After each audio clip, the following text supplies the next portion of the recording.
So, I just finished the Callisto Protocol on the ROG Ally, and honestly, it's not too bad. Considering the start of the Callisto Protocol and all the updates that it's had in just the past 3 months alone, one wouldn't assume that it could work on a handheld. And on the Steam Deck, the Callisto Protocol is a drag to play. In fact, the Steam Deck was one of the first PCs that I played the Callisto Protocol on, and I just couldn't get it to work right. But with the ROG Ally surfacing, I finally got a chance to play the Callisto Protocol handheld properly. And there's a lot to go over with this game, especially with the ROG Ally. Now, I know I sound crazy, but my personal preference with the graphics settings for the Callisto Protocol, specifically on the ROG Ally, is high settings. I can't go any lower than that. The game just looks like a Steam Deck game at that point. Everything's all blurry. There's just no detail and really no point to play the Callisto Protocol with medium settings. And I'm saying that right now. Sure, you'll get better battery life, better FPS, reaction time, but the game is just hitting monsters with a blunt object, which I won't knock because I have tried it and I think that system is brilliant. I think having several guns with a specific limited amount of bullets for each gun and a purpose for each gun, but having your main weapon being a nightstick with a taser attached to it is brilliant. I think it's amazing. I think it adds to the fun and the gore to this game. Beating the living crap out of a monster that just came out of the freaking wall or ceiling or window for the simple fact that it's trying to kill you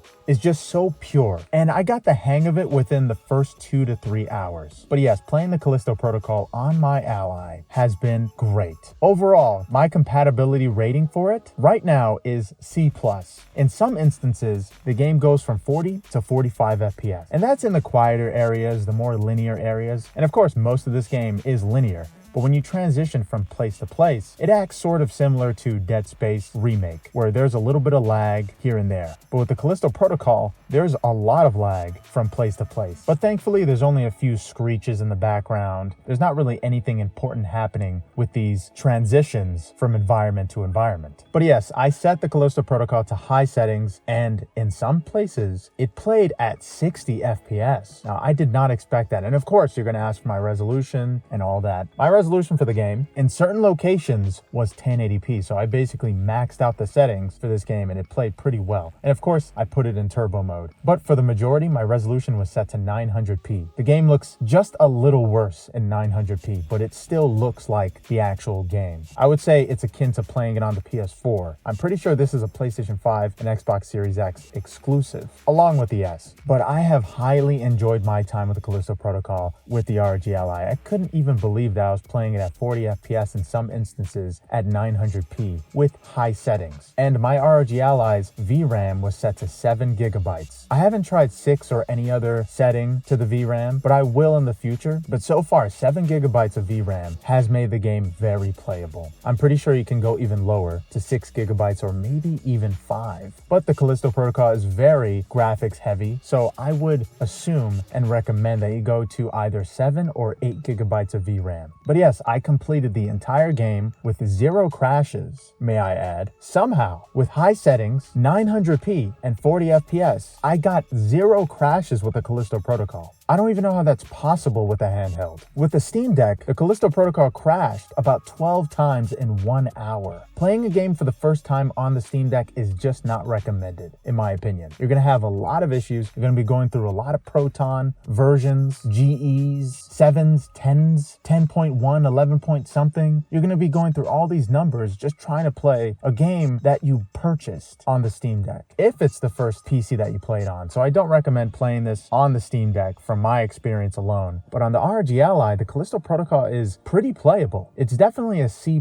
in terms of compatibility. And I just can't believe that I actually beat this game on the ROG Ally. It's not a very long game. It's about 10 to 12 hours. It took me about 12 and a half hours to beat it because I was looking through every single nook and cranny. This game looks gorgeous on the ROG Ally's 1080p screen. And at 900p, it still looks amazing. RSR doesn't really do much for this game in terms of quality. It does something. I could tell it's doing something. A little bit of those jagged lines become less jagged. But besides that, all the vents and tiny little details that become jagged at 900p won't really bother you when you're just playing the game. but you're going to want to stop every once in a while to just look at the scenery and how incredible it is, especially at high settings. I do not recommend putting this game in medium settings. You're going to miss a lot of that quality and detail that you would get with 900p. If you're going to go with medium settings, then maybe you can go to 1080p. But I still don't recommend 1080p because there are too many stutters with that resolution. And it's obviously because the Callisto Protocol isn't meant for a potato. It's meant for something with at least a 1070 graphics card. But besides that, the Callisto Protocol, more than anything, just makes me want to try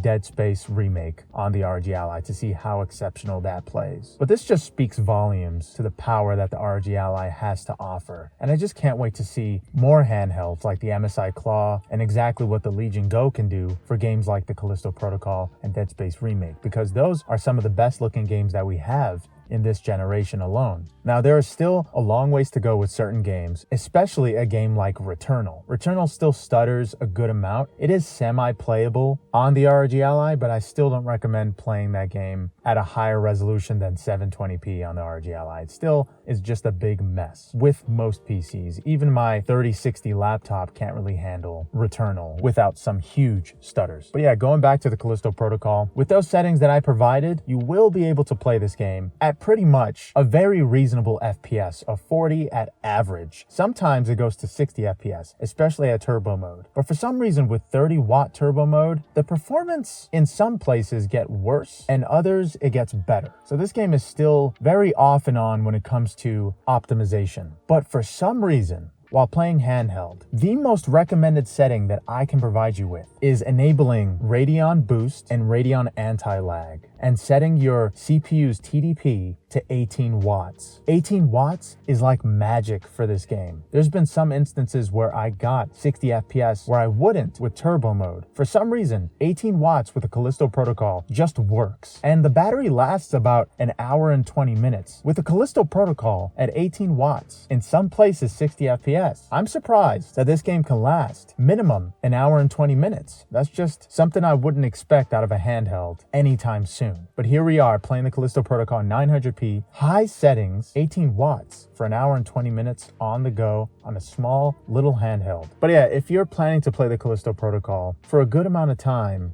during your commute or anything similar to that, just enable Radeon Boost Anti-Lag and set your CPU to 18 watts and you can pretty much play the Callisto Protocol with any settings at 900p. But I'm still in disbelief that a title like the Callisto Protocol can play on any handheld. This game looks incredible at all times, and I just love the corridor sections, which is most of the game. But then it leads to an even bigger location, which reminds me of Dead Space 3, and I kind of love that game too. There are diverging paths similar to Resident Evil games in the Callisto Protocol, but there is a spin on everything because you pretty much need to beat the living crap out of every monster you encounter in this game. And you will get guns with upgrades consistently, but it's all about building your arsenal in order to eventually survive these ridiculous odds that the main character has to go against. And also the grip system is just magical at certain points. It makes a lot of the combat a lot more simpler. And overall, I really enjoyed this game. I don't think it's as bad as a lot of people are saying, but yeah, I finally got to play it and beat it on the ROG Ally. And for playing this game on the handheld, I give it a score of 8 out of 10.